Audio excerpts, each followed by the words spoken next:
পরিপূর্ণ কিচেনে আজকে রান্না করব মুড়ি রগনি। তো পুরো ভিডিওটা আমাদের সঙ্গে থেকে দেখবেন। রাখা ধনের পাতা কুচিয়ে নেব, টমেটো কেটে নেব, এইভাবে মুড়ি ধুয়ে তুলে নেব। মুড়ির সঙ্গে ছোলার ছাতু মিশিয়ে দেব। ধরিয়ে নিয়েছি, কড়াটা বসিয়ে নেব।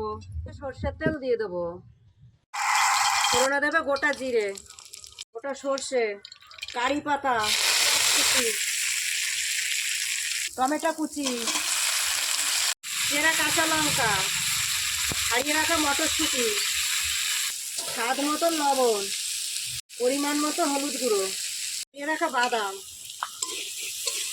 ধুয়ে ছাতু দিয়ে মেখে রেখেছিলাম মুড়ি, সেটা দিয়ে দেবো। কুচিয়ে রাখা ধনে পাতা দিয়ে অগনিটা তৈরি হয়ে গেছে, এবার নামিয়ে নেব।